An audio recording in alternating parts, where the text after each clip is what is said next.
साधना सहारनपुर में अपने पति दिनेश के साथ एक छोटे कमरे में किराए पर रहती थी। साधना के 2 बच्चे थे, दीपू और पूजा।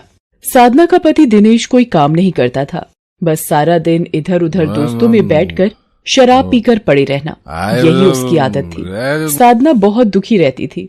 गरीबी की हालत में क्या बनाए और बच्चों को क्या खिलाए, यही चिंता उसके मन में बनी रहती थी। दिनेश शराब के नशे में साधना को पीटता था और बुरा भला बोलता था। एक दिन दिनेश नशे की हालत में घर आता है।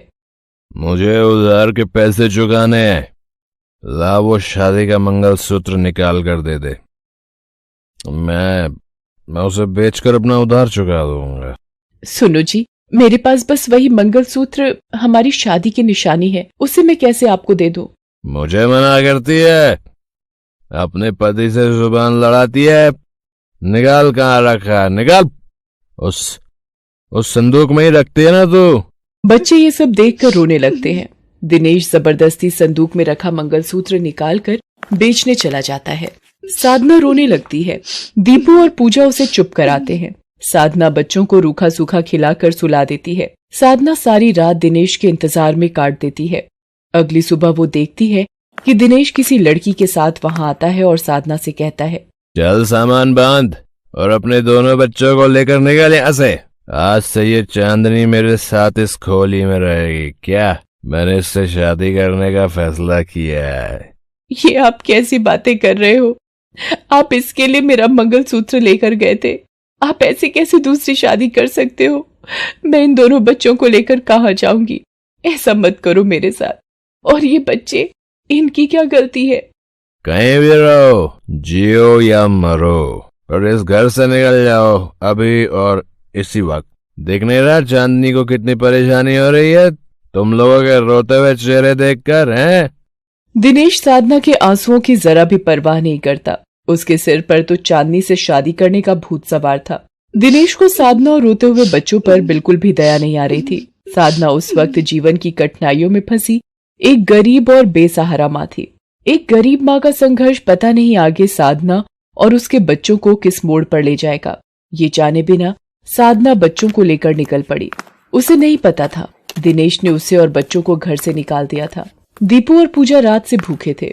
सड़क पर थोड़ा चलते हुए दीपू साधना से बोला, माँ बहुत भूख लगी है, भूख से पेट में दर्द हो रहा है। अभी थोड़ी देर रुको बेटा, मैं कुछ देखती हूँ कि कहीं कुछ मिल जाए शायद। भैया, कोई काम मिलेगा? कुछ भी काम मिल जाए, मेरे बच्चे भूखे हैं। ठीक है, ये ईंटें ऊपर की मंजिल तक पहुंचानी है। ये औरतें भी यही काम कर रही हैं। 100 रुपए मिलेंगे शाम तक की दिहाड़ी के। करना हो तो बोलो। ठीक है भैया जी, मैं ले जाती हूँ ईंटें। दीपू, पूजा, तुम लोग यहीं बैठो, मैं ये काम कर लूँ, फिर मैं तुम्हें बढ़िया बढ़िया खाना खिलाऊंगी। दीपू और पूजा को वहीं बिठाकर साधना पूरा दिन ईंट ढोने का काम करती रहती है। भूख प्यास से साधना का गला सूख रहा था, पर अपने बच्चों की भूख की खातिर वो काम करती रही। शाम के वक्त ठेकेदार ने उसे 100 रुपए दिए। साधना ने उन पैसों में से कुछ पैसों से एक होटल से रोटी और सब्जी खरीद कर बच्चों को खाना खिलाया। साधना के पास रात गुजारने की जगह नहीं थी, इसलिए बस पकड़कर वो बिजनौर अपने भाई के घर चली जाती है। साधना अपने भाई के घर पहुंचती है और सारी बात बताती है। साधना का भाई सुरेश पत्नी शोभा और एक बेटी मुस्कान के साथ रहता है। शोभा अंदर ले जाकर सुरेश से कहती है, देखो जी, ये तुम्हारी बहन यहाँ नहीं रह सकती। हमने कोई धर्मशाला नहीं खोल रखी है, इसे अभी के अभी यहाँ से भेजो, वरना मैं मुस्कान को लेकर अपने मायके जा रही हूँ। हाँ शोभा, तुम ये कैसी बातें कर रही हो? रात के अंधेरे में मैं साधना को कैसे जाने के लिए कह दूं? सुबह होने दो, फिर मैं उससे बात करता हूँ। साधना ये सब सुन लेती है और वो रो पड़ती है। सुबह जब सुरेश उठता है, साधना उससे कहती है, भैया, मैंने आपकी और शुभा भाभी की सारी बातें सुन ली है। बस कुछ दिन के लिए आप मुझे यहाँ आसरा दे दो। जैसे ही कोई इंतजाम होगा मैं यहाँ से चली जाऊंगी। कहीं भी किसी कोने में मेरे दोनों छोटे बच्चों को रहने की जगह दे दो भैया। मैं क्या करूं साधना, तुम्हारी भाभी का स्वभाव तुम जानती ही हो। फिर भी मैं उनसे बात करता हूँ, तब तक तुम यहाँ रह सकती हो। मैं शोभा को समझाने की कोशिश करता हूँ। सुरेश शोभा से कहता है कि कुछ दिनों के लिए वो साधना को घर पर रहने दे। कोई इंतजाम होते ही वो यहाँ से चली जाएगी। शोभा कुछ दिनों का सुनकर मान जाती है। साधना की बड़ी मजबूरी ये थी कि वो अपने छोटे बच्चों को लेकर कहाँ जाएगी। साधना भगवान को याद करके रोने लगती है। साधना आसपास में नौकरी ढूंढने के लिए निकल जाती है कि शायद उसे कहीं कोई काम मिल जाए। साधना के पीछे से दीपू और पूजा शोभा से कुछ खाने को मांगते तो मुंह बनाकर बासी रोटी शोभा बच्चों को दे देती थी। साधना रोजाना सुबह धूप में नौकरी ढूंढने निकलती और शाम को लौटती। तब तक बच्चे उसकी राह देखते हुए घर के दरवाजे पर ही खड़े रहते थे। साधना हिम्मत नहीं हार रही थी। एक दिन साधना काम ढूंढने निकलती है। वो देखती है कि रास्ते में अचानक एक बूढ़ी महिला चक्कर खाकर गिर जाती है। साधना उस महिला को उठाने की कोशिश करती है। थोड़ी देर के पश्चात महिला होश में आती है। साधना उस महिला से घर का पता पूछकर महिला को एक रिक्शे पर घर तक छोड़ती है। घर पहुंचने पर साधना देखती है कि ये तो एक महिला संस्थान है जहां बहुत सी महिलाएं काम कर रही हैं। वो महिला साधना को बताती है, मेरा नाम सुशीला है। पता नहीं कैसे चक्कर आ गए और तुमने मुझे संभाल लिया। शुक्रिया बेटी। तुम्हारा नाम क्या है? जी मेरा नाम साधना है। माँ जी, आज आप ये बीपी की गोली खाना भूल गई थी, तभी आपको शायद चक्कर आ गए। अगर कुछ गलत हो जाता माँ जी तो हम बेसहारा औरतों का क्या होता? आज आपकी वजह से ही हमारे सिर पर छत है। अरे बिमला, परेशान होने की बात नहीं है। इससे मिलो, ये साधना है। आज इसी ने मेरी जान बचाई है। साधना, मैं ये महिला संस्थान चलाती हूँ। जो बेसहारा औरतें गरीबी और दुख में होती हैं, ये मेरा छोटा सा संस्थान उन्हें आश्रय देने में सहायता करता है। वैसे बेटी, तुम कहाँ रहती हो? साधना रो पड़ती है और अपने सीने में दबा दुख का सारा गुबार सुशीला के सामने निकाल देती है।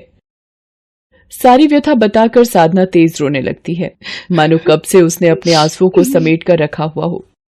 सुशीला उसे संभालने लगती है और हिम्मत देती है। उधर जब साधना को गए बहुत देर हो जाती है तो दीपू और पूजा इंतजार में दरवाजे पर ही खड़े रहते हैं।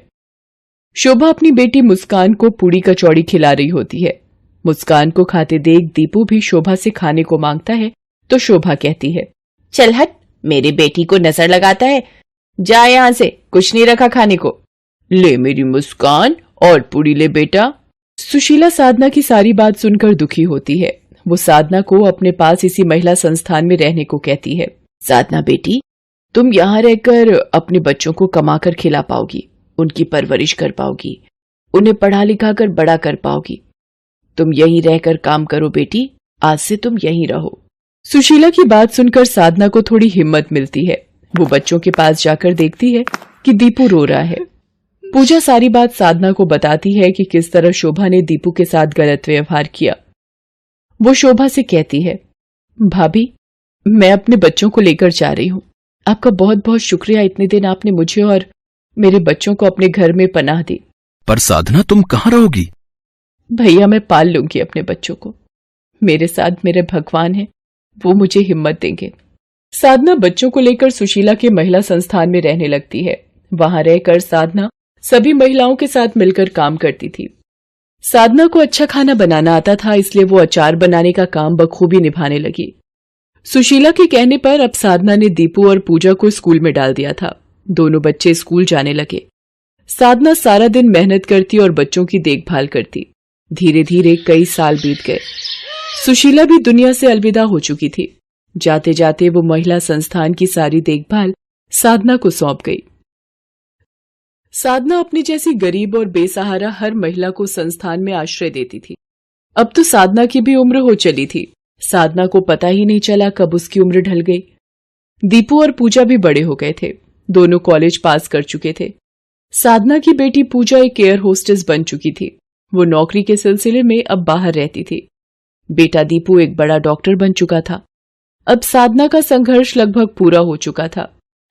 एक दिन जब दिनेश को साधना के बारे में पता चलता है तो वो साधना से मिलने उसके घर पहुंचता है। दीपू, देखना दरवाजे पर कोई है। आप यहाँ? कौन है बेटा, ऐसे चुप क्यों हो गया? माँ, पिताजी। आप यहाँ क्यों आए हो? मुझे माफ कर दो साधना। तुम्हारे जाने के बाद मुझे चांदनी की असलियत का पता चला। वो झूठी और मक्कार औरत थी। मेरे साथ चलो साधना, हम फिर से एक साथ रहेंगे। एक साथ रहेंगे? क्या आप मेरे बच्चों का वो बचपन लौटा पाओगे जो गरीबी में, दुख में इन बच्चों ने भूखे प्यासे गुजारा? नहीं लौटा पाओगे आप। मैं एक अकेली औरत दुनिया के तानों को सुनकर कैसे जीती रही, इसकी खबर तक नहीं थी आपको। आप यहां से चले जाओ। दीपू इन्हें कह दे यहाँ से चले जाएं वरना मुझे पुलिस को बुलाना आता है। दिनेश को वहां से जाने को कहकर दीपू घर का दरवाजा बंद कर लेता है। साधना दीपू से लिपट कर रो पड़ती है। एक गरीब माँ का संघर्ष इतना दुख से भरा था। शायद उस दिन दीपू भी